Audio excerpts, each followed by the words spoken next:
হতাশা মাদক দিয়ে দূর হয় না। হতাশা দূর হবে, বলে দিব, তিনটা জিনিস, মাত্র তিনটা। কয়টা ভাই? এক, 5 ওয়াক্ত নামাজ। এক কি? নামাজে আপনি অজু করে সিজদা দেন, ইনশাল্লাহ আপনার মনে প্রশান্তি না আসলে আমাকে এসে বলেন যে আসে না। চোখের পানি, মনের আবেগ যা আছে আপনার ভিতরে, কষ্ট, দুঃখ, যন্ত্রণা, সব আল্লাহকে ঢেলে দিবেন ইনশাল্লাহ। নিজের আবেগ ধরে রাখবেন এখানে, আপনি আল্লাহর জন্য ঢেলে দিবেন। মানুষকে আবেগ দেখে কি না? মানুষ আপনার চোখের পানির মর্ম বুঝবে? মানুষ কি মানুষের চোখের পানির মর্ম বুঝে?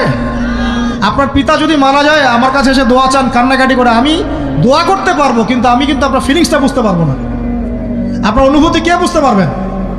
আল্লাহ পাক আপনার ঘাড়ের রগের চেয়েও কাছে আছে। সুবহানাল্লাহ, সুবহানাল্লাহ, আল্লাহ পাক ঘাড়ের রগের চেয়ে কাছে আছে। গতকালকে বাংলাদেশের একজন বরেণ্য আলেমের সাথে একটা কনফারেন্সে ছিলাম। উনি বলছিলেন যে এক ব্যক্তি, এটা শোনেন, এক ব্যক্তি খুব তার শখ যে তিনি সাহাবীদের মতো নামাজ পড়া শিখবেন। কথা বুঝতে পারছেন? সাহাবীদের মতো নামাজ শিখবেন। তো একজন বরেণ্য আলেমের কাছে এসেছেন, এসে বলছেন যে আমাকে সাহাবীদের মতো নামাজ শিখিয়ে দেন। তখন সেই আলেম আরেকজন আলেমের সন্ধান দিয়েছেন, যা তুমি তার কাছে যাও, তিনি শেখাবেন। তো সেই ব্যক্তি একটু অবাক হয়েছেন, কারণ যাকে প্রশ্ন করেছিলেন তিনি অনেক বড় মুহাদ্দিস, আর যার কাছে পাঠানো হচ্ছে তিনি অত বড় মুহাদ্দিস নন, কিন্তু আবেদ, আমল করেন। তাকে গিয়ে বলছেন উনি আমাকে পাঠিয়েছেন সাহাবী বলা নামাজ শিখিয়ে দেন। তখন তিনি বলছেন ঠিক আছে, সুন্দর করে অজু করে আসো, সুন্দর করে অজু করে আসো। অজু করার সময় খালি খেয়াল রাখবা যে আমি অজু করছি শুধু আল্লাহর সন্তুষ্টির জন্য। কি খেয়াল রাখবেন? অজু করছি শুধু আল্লাহকে রাজি খুশি করার জন্য অজু করছে, আর কোনো উদ্দেশ্য নাই আমার। অজু করতে যাচ্ছে, তিনি আবার বলছেন দাঁড়াও, শুধু আল্লাহকে রাজি খুশি করার জন্য অজু করো। আবার শুরু করছেন, আবার বলছেন শোনো, শুধু আল্লাহকে রাজি খুশি করার জন্য অজু করো। এভাবে বলতেই আছেন, নামাজে দাঁড়িয়েছেন, দাঁড়ানোর আগে বলছেন শোনো, শুধু আল্লাহকে রাজি খুশি করার জন্য নামাজ পড়ো। বলতেই আছেন। এক পর্যায়ে সে ব্যক্তি নামাজ শুরু করলো, নামাজে মনোযোগ এদিক ওদিকে যায়, আর তার মাথায় এটা আসে, এই শুধু আল্লাহকে রাজি খুশি করার জন্য আমাকে নামাজ পড়তে হবে, শুধু আল্লাহকে রাজি খুশি করার জন্য নামাজ পড়তে হবে। এই চিন্তা তার মনের মধ্যে ঘুরপাক খাচ্ছে। এভাবে নামাজটা সে শেষ করেছে। শেষ করে চিন্তা করছে যে নামাজ তো পুরোপুরি মনোযোগ দিতে পারলাম না, বারবার মাথার মধ্যে এরকম চিন্তা আসছে, আল্লাহ আমাকে তুমি মাফ করে দাও, নামাজটা আমার মনে হলো না ঠিক মতো। তখন সে ফিরে এসে তার সে ওস্তাদকে বলছেন আমার তো নামাজ এরকম করে পড়লাম, কিন্তু শেষমেশ মনে হলো যে নামাজটা হয়তো কবুল হয় নাই, আল্লাহর কাছে খুব মাফ চাইলাম, আল্লাহ আমাকে মাফ করে দাও, নামাজটা মনে হলো না। তখন সেই যে প্রথম ব্যক্তি যিনি পাঠিয়েছেন তিনি বলছেন এটাই হলো সাহাবী ওয়ালা নামাজ। তারা আল্লাহকে রাজি খুশি করার জন্য নামাজ পড়তেন, নামাজ শেষ করে আল্লাহর কাছে ইস্তেগফার করতেন, আল্লাহ কিছুই হলো না, কিছুই হলো না। আমার কথা কি বুঝতে পারছেন? অতএব আল্লাহকে রাজি খুশি করার জন্য আপনি আপনার আবেগ, আপনার ইবাদত সব ঢেলে দিবেন, অন্য কারো কাছে কিছু পাওয়ার আশা করবেন। আমাকে আল্লাহ পাঠিয়েছেন দুনিয়াতে নামাজ পড়তে, রোজা রাখতে, দিনের প্রচার করতে, দিনের জ্ঞান অর্জন করতে, এই তো। তা আমি একজন মেয়ের জন্য জীবন নষ্ট করে দিব কেন? আমি তাহলে আল্লাহর কাছে কি মুখ দেখাবো, আর নবীর কাছে কি মুখ দেখাবো? ওখানে গিয়ে বলবো আল্লাহ আমি আমার অমুক প্রেমিকার জন্য আশেক হয়ে একদম জীবন দিয়ে দিয়েছি, আত্মহত্যা করেছি। গেছে ভাই, যাইতে দেন। যে ব্যক্তি আপনার অবস্থানকে মূল্যায়ন করে নাই সে আপনার যোগ্য ছিল না। এখন আপনি কি করবেন? নিজের অবস্থান উন্নত করেন, আপনার পিছনে লাইন ধরে ঘুরবে ইনশাআল্লাহ। এটাই বাস্তবতা। দুনিয়া খুব খারাপ জিনিস। মানুষের অবস্থানকে মূল্যায়ন করে, মানুষের অবস্থানকেই মূল্যায়ন করে, কিন্তু আল্লাহ রাব্বুল আলামিন আপনাকে সর্বাবস্থায় ভালোবাসেন। আলহামদুলিল্লাহ। এই যে আমরা এখন অনেক পাপ করছি না, আল্লাহ কি আমাদেরকে আযাব দিয়ে ধ্বংস করে দিয়েছেন? আল্লাহ পাক এখনো আমাদেরকে ভালোবাসেন, রহম করেন, আল্লাহ পাক অপেক্ষা করছেন কখন তওবা করবে, আমি তওবা কবুল করব। এই কখন আমার বান্দা খালি একবার বলে আস্তাগফিরুল্লাহ, আল্লাহ পাক সাথে সাথে মাফ করে দিবেন। আর সেই আল্লাহকে ভুলে আপনি কার পিছনে ছুটছেন? আমরা কিন্তু নিয়াত করতে পারি ভাই যে আমরা যারা ওয়াজ শুনলাম জীবনে কোনোদিন সিগারেটে হাত দিব না ইনশাআল্লাহ। রাজি আছি ভাই? অন্য বড় বড় জিনিস তো বহুত দূরের কথা। আচ্ছা, অনেকে রাজি হয় নাই কেন? আপনারা কি অলরেডি আসক্ত? আমি অনেক ভাইকে দেখেছি মাশাআল্লাহ ইফতার খুলেই একদম বেনসন টানা শুরু করে। হ্যাঁ, এটা যে হারাম আপনাদের কেউ ওয়াজ করে শোনায় নাই? এটাকে কি মনে করেন আপনারা, হারাম না হালাল? কেউ বলেছে মাকরু, নাকি মাকরু ফতোয়া দিয়েছে? মাকরু শব্দের অর্থ জানেন আপনি? মাকরু শব্দের অর্থ কি শোনেন। সূরা বনী ইসরাঈল খুলবেন। কোন সূরা? সূরা বনী ইসরাঈল আল্লাহ পাক বলছেন, আমি বনু ইসরাঈলকে এই কাজগুলো করতে নিষেধ করেছি। কোন কোন কাজ? জেনা করো না, জেনার ধার কাছে যেও না, এতিমের মাল আত্মসাৎ করো না, শিরিক করো না ইত্যাদি। যারা আলেম আছেন তারা আমার কথা বুঝবেন। এই কাজগুলোর পরে আল্লাহ পাক বলছেন যে এই প্রত্যেকটা কাজ আল্লাহর কাছে মাকরুহ, অপছন্দের। কিসের? অপছন্দ। তাহলে এটাকে আপনি সহজ মনে করছেন? নিয়াত করি আল্লাহ পাকের সন্তুষ্টির জন্য আমরা কোনোদিনও মাদকের সাথে সম্পৃক্ত হব না ইনশাআল্লাহ। আর বিশ্বাস করেন, শুধুমাত্র মাদকদ্রব্য নিয়ন্ত্রণ অধিদপ্তর এই আইন কানুন এগুলো দিয়ে, জরিমানা দিয়ে মানুষকে মাদক ছাড়ানো যাচ্ছে না, যাবে না। কেন যাবে না এটা আপনারা খুব ভালো করেই জানেন, আমি বলতে চাচ্ছি না। অনেক সময় মাদক বিরোধী কনসার্ট করে মানুষ, মাদক বিরোধী কনসার্টে ওঠার আগে এক বোতল ডাইল খেয়ে আসে আগে। এগুলো কি বাস্তব কথা বলছি না অবাস্তব কথা বলছি? আমাদের যুবক ভাইরা কোশ্চিনকালেও মাদকের ধার কাছে যাবেন না ইনশাআল্লাহ। একটা হাদিস খালি মনে রাখেন, একটা, এই হাদিসটা মনে রাখেন। নবী সাল্লাল্লাহু আলাইহি ওয়াসাল্লাম বলেছেন, কেউ যদি মাদকদ্রব্য সেবন করে তার 40 দিনের নামাজ কবুল হবে না। সিগারেট একটা খেয়েছি, 40 দিন নামাজ নাই। এরপর যদি সে তওবা করে আল্লাহ মাফ করে দিবে। আবার যদি মাদক খায় আবার 40 দিন কবুল হবে না। যদি আবার তওবা করে আল্লাহ মাফ করে দিবেন। আবারও যদি খায় আবারও 40 দিন কবুল হবে না। আবারও তওবা করলে আল্লাহ আবার মাফ করে দিবেন। চতুর্থবার সে যদি মাদক খায়, আল্লাহ রসুল সাল্লাল্লাহু আলাইহি ওয়াসাল্লাম বলছেন, আল্লাহ পাক কিয়ামতের মাঠে তাকে তিনাতুল খাবাল পান করাবেন। কি পান করাবেন?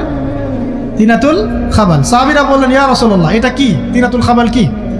নবী সাল্লাল্লাহু আলাইহি ওয়াসাল্লাম বলছেন, এটা হচ্ছে জাহান্নামীদেরকে আযাব দেওয়ার পর তাদের রক্ত মাংসের যে পুঁজ বের হবে, এই যে ড্রিঙ্কস, জাহান্নামের হার্ড ড্রিঙ্কস, এই ড্রিঙ্কসের নাম হলো তিনাতুল খাবাল। আল্লাহ পাক আমাদের সবাইকে মাদক থেকে বাঁচিয়ে রাখে। আমল হচ্ছে কোরআন তেলাওয়াত। যে ব্যক্তি কোরআন তেলাওয়াত করতে পারে নিয়মিত, তার মনের মধ্যে এই হতাশা, এই ভীরুতা, এই কাপুরুষতা কিচ্ছু আসবে না ইনশাআল্লাহ। আমি গ্যারান্টি দিচ্ছি আপনাকে, হতাশা আসবেই না আপনার মনে যদি আপনি কোরআন বুঝতে পারেন। কোরআনের একটা আয়াত নিয়ে কোনো সময় দেখা যায় 2-3 ঘন্টা সময় পার হয়ে যাচ্ছে, আয়াতটা ছেড়ে সামনে যেতে পারছি না। কোরআনের ভিতরে ঢুকলে আপনি দুনিয়ায় ভুলে যাবেন কি হচ্ছে আশপাশে। আমি এমন অনেক আলেমকে দেখেছি যে একটা বই, পাতলা একটা বই, আরবি বই নিয়ে পড়া শুরু করেছেন, যে ফজরের পরে জোহরের ওয়াক্ত হয়ে যাচ্ছে, বইটাই শেষ করতে পারেননি। বুঝতে পারবেন না? যখন আপনি ইলমের ভিতরে ঢুকে যাবেন, কোরআনের ভিতরে, হাদিসের ভিতরে, আপনার দুনিয়ার খেয়ালই নাই। একজন আলেম, তিনি এক রাত্রে একটা বই লিখেছিলেন, চটি বই, এক রাত্রের মধ্যে। বলা হচ্ছে, তার সম্পর্কে বলা হচ্ছে যে রাতের খাবার তাকে দেয়া হয়েছে, যে আপনি এটা খেয়ে নেন। খাবারটা পাশেই আছে, খাবারটা খাবো, এটা লিখে খাবারটা খাবো, এরকম তার চিন্তা ছিল। ফজর হয়ে গেছে, বই লেখাও শেষ, খাবার এই অবস্থায় পড়ে আছে, ডুবে গেছেন ভিতরে, খাওয়ার মাথায় খেয়াল নাই। এরকম হয়। একজন মনীষী, বিখ্যাত মনীষী, রিয়াদুস সালেহীন কিতাবের রাইটার, সংকলক আল্লামা নববী রাহিমাহুল্লাহ, এরকম সারা রাত চলে গেছে, পাশে 2টা খেজুর, ওই 2টা খেজুর খাওয়ারই সময় পান। হাদিস নিয়ে গবেষণা করতে রাত পার হয়ে গেছে। আমি বলতে চাচ্ছি, যখন ইলমের ভিতরে, কোরআন হাদিসের ভিতরে ঢুকে যাবেন, আপনার দুনিয়ার খেয়াল আপনার চলে যাবে ইনশাআল্লাহ। এই টেনশন, হতাশা, এই সেই বাদ। তখনই আল্লাহ পাক আপনাকে তার পক্ষ থেকে রহমত দিবেন, বরকত দিবেন, আল্লাহ আপনার দুনিয়ার কাজগুলো করে দিবেন ইনশাআল্লাহ। তখন দেখবেন কেউ আপনার দুনিয়ার ওই কাজটা করে দিয়েছে, কেউ ওই কাজটা করে দিয়েছে, কেউ বাসায় খাবার পাঠিয়ে দিয়েছে, আল্লাহ পাকই এগুলো করাই দিবেন ইনশাআল্লাহ। তো প্রিয় ভাইরা, মাদকে যাবো না আল্লাহর কাছে আসবো? 2 নাম্বার কোরআন তেলাওয়াত, 3 নাম্বার আল্লাহর জিকির। 3 নাম্বার কি ভাই? আল্লাহর জিকির। চলতে ফিরতে সব সময় মুখ চলতে থাকবে, মুখ না চললেও মনে মনে মন তাজা থাকবে, মনে মনে জিকির হতে থাকবে। মনে মনে জিকির করতে পারেন? মুখ নড়বে না, কিন্তু মনে মনে আপনার একটা জিকির হতে থাকবে, সুবহানাল্লাহ বা আলহামদুলিল্লাহ, লা ইলাহা ইল্লাল্লাহ, আল্লাহু আকবার। করা যাবে? পারে। মানুষের মন কখনো চুপ করে থাকে না, কিন্তু মানুষের মন অলওয়েজ কিছু না কিছু চিন্তা করতে থাকে না, যতক্ষণ না ঘুমায় মানুষ। তো প্রিয় ভাইরা, বেশি বেশি জিকির করব, সুবহানাল্লাহ, আলহামদুলিল্লাহ, লা ইলাহা ইল্লাল্লাহ, আল্লাহু আকবার, লা হাওলা ওয়ালা কুওয়াতা ইল্লা বিল্লাহ, এগুলো চলতে থাকবে। আল্লাহ পাক তৌফিক দান করুন, আমিন। আমরা আমাদের সমাজে যুবকদেরকে এরকম টিকটকে দেখছি, অনলাইনে আসক্ত দেখছি, জেনায় আসক্ত দেখছি, পর্নোগ্রাফিতে আসক্ত দেখছি। আমরা দেখছি আমাদের যুব সমাজকে মাদকে আসক্ত, কিশোর গ্যাংয়ে আসক্ত। এইগুলো কি আমাদের কাম্য ছিল ভাই? আমাদের কাম্য ছিল? এই অবস্থায় কি যুব সমাজ আল্লাহ পাকের দ্বীনের পতাকা হাতে নিয়ে আল্লাহর জমিনে দিন কায়েম করতে পারবে কি না, একটু আমাকে উত্তর দেন দেখি। এখন এই অবস্থায় পারবে? অতএব অবস্থার উন্নতি করতে হবে কি না? উন্নতির জন্য রাজি আছে কি না ইনশাআল্লাহ? আমরা চাই কি আল্লাহ পাকের দিনটা আল্লাহর জমিনে প্রতিষ্ঠা লাভ করুক, আল্লাহর দিন সবার ঘরে ঘরে পৌঁছে যাক, আল্লাহ পাকের দিনের যে সৌন্দর্য সবাই সেটায়, এই সৌরভটা সবাই পাক। আমরা চাই কি না? সমাজে শান্তি প্রতিষ্ঠা হোক, আবার সেই রাসূলের মতো যুগ চলে আসুক, আমরা চাই কি না? অতএব আমাদের সবাইকে যৌবনের এই প্রলোভনগুলো থেকে বেরিয়ে এসে আল্লাহ পাকের ইবাদতে আত্মনিয়োগ করতে হবে। আল্লাহ পাক আমাদের সবাইকে তৌফিক দান করুন, বলি আমিন। আমাদের সবাইকে আল্লাহ রাব্বুল আলামিন কুরআন এবং হাদিসের গভীর জ্ঞান অর্জন করার তৌফিক দান করুন, বেশি থেকে বেশি ইবাদত করার তৌফিক দান করুন।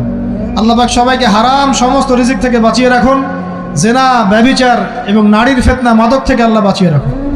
আল্লাহ পাক আমাদের সবাইকে হালাল রিজিক, হালাল সম্পর্ক যথেষ্ট করে দিন।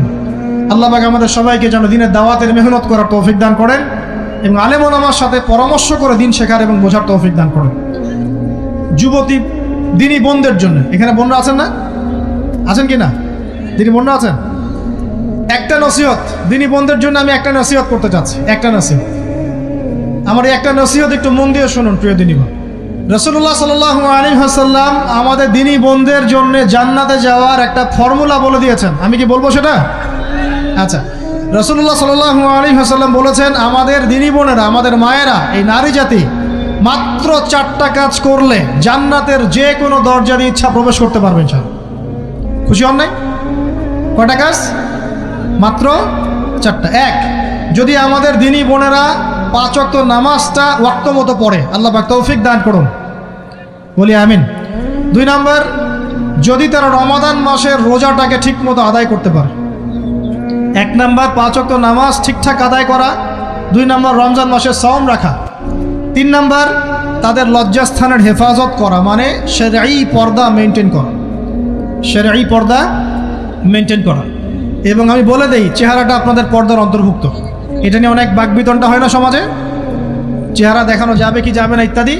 চেহারা আপনার পর্দার অন্তর্ভুক্ত বিষয়, ফুল স্টপ। এর উপরে ফতোয়া অনেকভাবে দিচ্ছে, কিন্তু বরেণ্য উলামায়ে কেরামের কিতাবগুলো ঘাটাঘাটি করেন, তাদের ফতোয়া হচ্ছে চেহারা আপনার পর্দার অন্তর্ভুক্ত বিষয়, চেহারা ঢেকে রাখবেন, আল্লাহ পাক তৌফিক দান করুন। চোখ থাকবে খোলা, ঠিক আছে।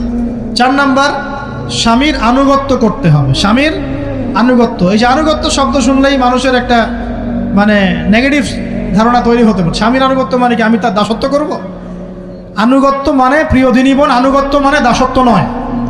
আনুগত্য মানে কোরআন সুন্নাহর যে বিধানগুলো আপনার স্বামী আপনাকে পালন করতে বলবে, আপনি সেগুলো করবেন, আপনি করতে বাধ্য। কিন্তু স্বামী যদি কোরআন সুন্নাহর বাইরে কিছু করতে বলে, সেটা মানতে আপনি বাধ্য নন। স্বামী যদি আপনাকে বলে যে সুদ খাও, এই সুদী এনজিওতে আসো, নাম লেখাও।